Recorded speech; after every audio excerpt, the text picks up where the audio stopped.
आखरमयी आखरमयी मूर्ति है, प्रतिमा है।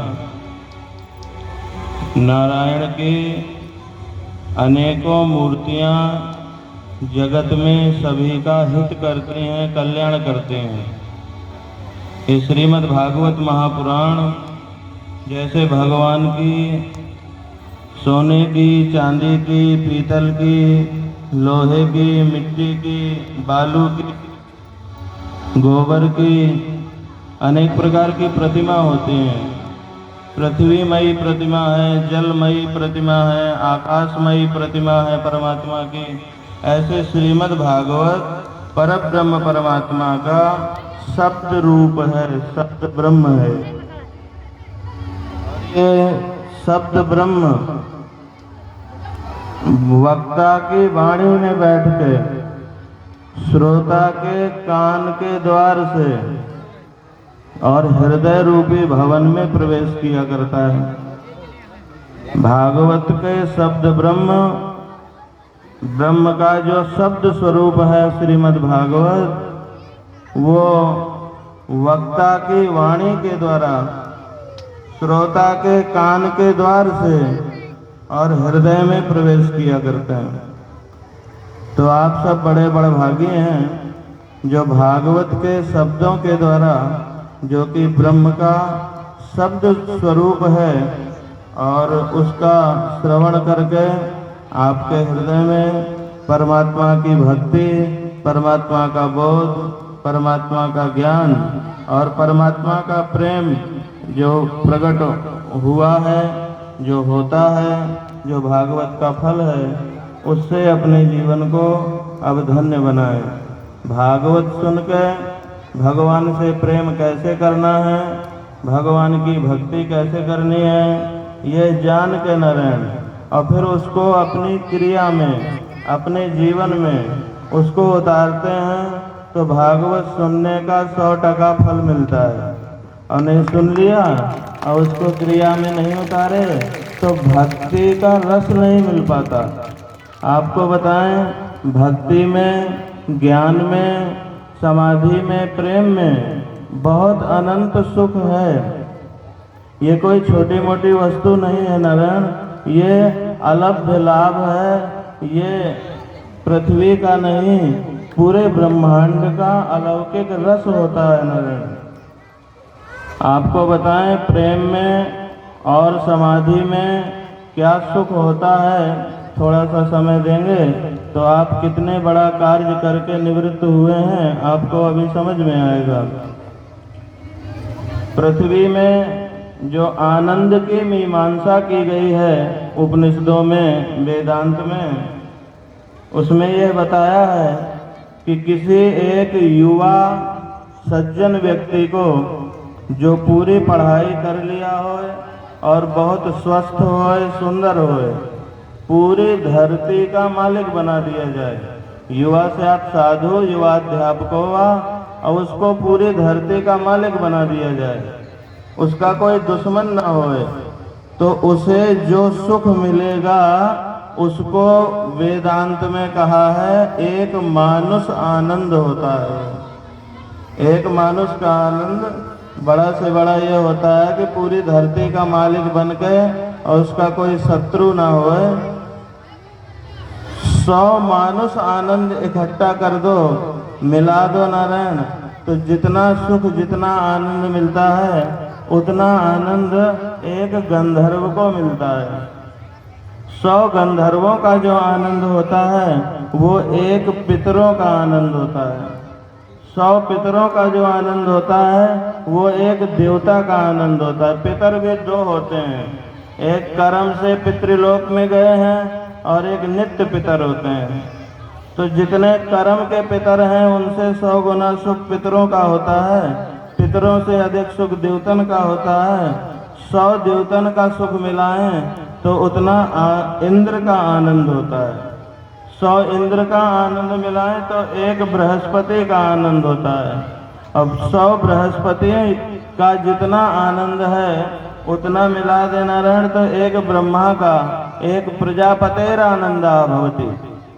एक ब्रह्मा का आनंद और 100 ब्रह्मा को जितना आनंद मिलता है, अगर कोई भक्ति में डूबे, अगर कोई प्रेम में डूबे और अगर कोई समाधि में डूबे, तो वो प्रेम में और समाधि में वही आनंद इसी जीवन में मिलता है। तो आप सबने आचार्य श्री के मुख से भागवत की उत्तम प्रेममयी ज्ञानमयी व्याख्या को श्रवण करके अपने जीवन में उसको उतारा, भगवान की भक्ति, भगवान के प्रेम का अनुभव किया। आप सब बड़े बड़भागी हैं। आपसे यही कहना है, भागवत का एक अपना धर्म है, भागवत धर्म जिसे कहते हैं ना। हाँ, भागवत पूरी सुने और आपसे पूछा जाए कि भागवत धर्म क्या है, तो वो सुनने वाले को पता होना चाहिए नारायण। और ये भागवत धर्म बड़ा सीधा है, बड़ा सरल है, सबके काम का है नारायण। और आपको बता दें, जो लोग कहते हैं भ्रष्टाचार मिटाओ, भ्रष्टाचार मिटाओ, उनके लिए हम अक्सर कहा करते हैं कैमरा लगाने से भ्रष्टाचार नहीं मिटेंगे। अगर भ्रष्टाचार मिटाना है तो भागवत धर्म लोगों को समझाओ, भागवत धर्म लोगों को सुनाओ। जब भागवत धर्म जानेंगे लोग तो दूसरा भी परमात्मा ही है, परमात्मा से भिन्न कोई दूसरा है ही नहीं नारायण। तो सास के फिर बहू से लड़ाई नहीं होगी, फिर पिता पुत्र से बैर नहीं करेंगे, समाज में कोई अप्रिय नहीं लगेगा नारायण। भगवान कृष्ण के पांव में बाण लगा हुआ था और उद्धव उनके सामने रो रहे थे। उद्धव कहते हैं आपके बिना हम रह नहीं पाएंगे, हमें भी साथ ले चलो। और आप नहीं रहेंगे तो धर्म का क्या होगा, धरती का क्या होगा। भगवान ने थोड़ी सोचा और भगवान मुस्कुराते हुए कहते हैं उद्धव, मैं हंतते कथयिष्यामि मम धर्मान सुमंगलान यान श्रद्धाचरण मर्त्यो मृत्युम जयति दुर्जयम। उद्धव, मैं तुम्हें अपना धर्म बताता हूँ। भगवान, ये जो धर्म है ये भगवान का ही रूप है। भगवान का शरीर, भगवान के स्वरूप इतना तेजस्वी है कि उसे हम आप अपनी आंखों से पचा नहीं सकते। इसीलिए वो जल्दी सबको आंखों का विषय नहीं बनता नारायण। तो भगवान सबके आंखों का विषय, इंद्रियों का विषय नहीं बन सकते, क्योंकि वो महान तेजस्वी हैं। इसलिए वो धर्म बन करके फैले हुए हैं चारों तरफ। जो कोई धर्म के रूप में परमात्मा को धारण करता है, उसके अंदर परमात्मा प्रस्फुटित रूप से रहते हैं, नहीं ब्रह्म सुप्त रूप से तो सब जगह रहता है। तो भगवान ने बताया कि मैं अपना धर्म तुम्हें बता रहा हूँ। अब भगवान का धर्म क्या है, तो सबके अंदर नारायण परमात्मा का दर्शन करो। हमारे तुम्हारे सबके पास 3 शरीर हैं। एक स्थूल शरीर है जो सामने दिखता है, एक सूक्ष्म शरीर है नारायण। स्थूल शरीर में हाथ पांव आंख नाक कान है, सूक्ष्म शरीर में मन बुद्धि चित्त अहंकार है, और एक इसके अंदर भी शरीर है, उसे कारण शरीर कहते हैं, वही आत्मा कहलाती है। तो ये जो हमारा तुम्हारा शरीर है नारायण, ये पांच भौतिक शरीर, ये जन्म से पहले नहीं होता और मृत्यु के बाद ये नहीं रहता। ये बीच में थोड़ी लगता है कि है, जैसे सपना बिस्तर में सोने से पहले स्वप्न नहीं होता और टूटने के बाद भी नहीं रहता, ऐसे वो बीच में भी होता नहीं है, भाषित होता है। ये पांच भौतिक शरीर तुम नहीं हो, ये मिला है, रहेगा और छूट जाएगा। इसके अंदर एक सूक्ष्म शरीर है जिसमें मन बुद्धि चित्त और अहंकार है। कोई घूंसा मारे तो स्थूल शरीर में लगता है, और कोई गाली दे तो वह सूक्ष्म शरीर में लगती है। तो तुम स्थूल शरीर नहीं हो, सूक्ष्म शरीर नहीं हो, तुम कारण शरीर हो जिसे आत्मा कहते हैं। और ये 3.5 हाथ के शरीर को जो शक्ति तुम्हारे चलाती है उसे कहते हैं आत्मा। और पूरे ब्रह्मांड को जो शक्ति चलाती है उसे कहते हैं परमात्मा। तो वो जो परमात्मा है वही तुम्हारे अंदर भी आत्मा बन करके बैठा है नारायण। श्रीमद् भागवत जो है उसे परमात्मा सच्चिदानंद भगवान की कथा है नारायण। आपने जो सुना, जिसकी चर्चा, जिसका वर्णन किया, वो आत्मा के संबंध का वर्णन था। जगत की चीजें, इतिहास भूगोल की बातें संसार से मिल जाएंगी। भागवत जो है वो आत्मरंजन के लिए है, आत्मा के कल्याण के लिए है। तो भगवान ने अंत में यही बताया था कि सबके अंदर मेरा दर्शन करे नारायण, और जब तक सबके अंदर मेरा दर्शन ना होने लगे तब तक भगवान से अपनी वृत्तियों को तदाकार करे। भजन करके, माला जप के नारायण वृत्तियों को भगवदाकार किया जाता है, पूजा करके वृत्तियों को भगवदाकार किया जाता है, कथा श्रवण करके वृत्तियों को भगवदाकार किया जाता है। तो इस तरह से भागवत धर्म का जीवन में आचरण करना है नारायण। आप भागवत से आत्मा से संबंध बना करता है। आत्मा है तो सबके पास, लेकिन दुनिया की जानकारी आपके पास बहुत रहेगी, अपनी आत्मा की जानकारी आपके पास कम रहेगी। भागवत के द्वारा ही नारायण आत्म संबंध का ज्ञान होता है। परमात्मा ने उद्धव को यही बताया है कि एक बार कोई मेरे इस भागवत धर्म का जीवन में अनुष्ठान करना शुरू कर दे, माने आचरण करना शुरू कर दे, तो उसके जीवन से ईर्ष्या, दंभ, तिरस्कार, असूया ये सब पूरी तरह नष्ट हो जाता है। सबके अंदर परमात्मा देखो नारायण। हमारे तुम्हारे देह अलग अलग हैं सबके, लेकिन देव एक ही है नारायण। आत्मा किसी की भिन्न नहीं है, वही आत्मा परब्रह्म परमात्मा है।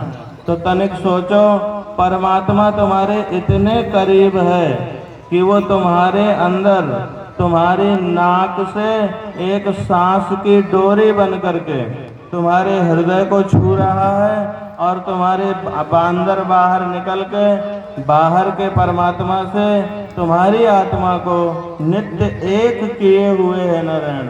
तो वो परमात्मा करीब से भी करीब है नारायण। उनसे प्रेम करो, उनकी भक्ति करो, यही भागवत की का फल है नारायण। और जो कोई भागवत के द्वारा भागवत के इस ज्ञान को, भागवत के धर्म को लोगों को समझाते हैं। भगवान ने भागवत में कहा है कि ये मेरा धर्म सुनने में तो बहुत आसान है, लेकिन पालन करने में द्योतन के लिए भी नारायण वो मुश्किल की बात है, कठिनाई की बात होती है। तो इसको जीवन में पालन करोगे तो परमात्मा तुम्हारे अत्यंत समीप रहेंगे। और भगवान कहते हैं कि जो इस धर्म का पालन करता है वो मानो मुझे ही से रहा है, मुझे ही पाल रहा है। तो आप सबके अंदर ईश्वर दर्शन करते हुए सबसे प्रेम और सबके अंदर परमात्मा है ये भाव रखें। भगवान कहते हैं जो मेरे इस भागवत धर्म को कहता है और सुनता है उसको मैं मोक्ष देता हूँ। यमदूत के यहाँ से जब यमराज के यहाँ से जब यमदूत चलने लगते हैं तो यमराज यमदूतों को बुला करके वदत यमः किम तस्य कर्ण मूले, उनके कान में कहते हैं कि जो लोग भगवान का नाम नहीं लेते, जिस जीव को पकड़ने जा रहे हो तुम उसे मारते हुए पकड़ के घसीटते हुए लाना। लेकिन एक बात मेरी कान में सुनो, जो भगवान का नाम लेने में मस्त हो रहे हो, जिसने भागवत का श्रवण अपने कान से किया होए, उनके पास तुम लोग मत जाना, क्योंकि उनको जिसने भागवत सुनी है और उनको जो भगवान का नाम अपने मुंह में रट रहे हैं नारायण, उन्हें तो दंड देने की क्षमता मेरे अंदर भी नहीं है। तुम तो मेरे दूत हो।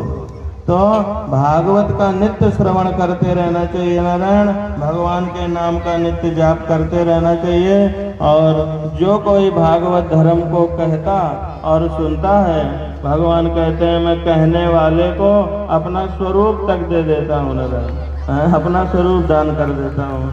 तो इस तरह से आप परमात्मा के ही स्वरूप आचार्य श्री के मुख से भागवत का श्रवण किए हैं।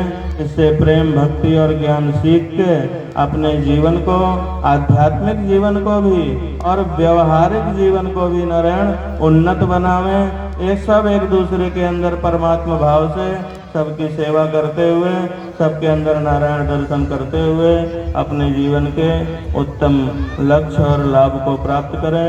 सभी सुखी हों, सभी आनंदित हों, सबके लिए हमारा खूब आशीर्वाद है। सर्वे भवन्तु सुखिनः, सर्वे सन्तु निरामया, सर्वे भद्राणि पश्यन्तु, मा कश्चित् दुःखभाग् भवेत्। ओम शांति शांति शांति सुशांति भवतु। भागवत भगवान की जय, सच्चिदानंद भगवान की जय, सद्गुरुदेव भगवान की जय हो।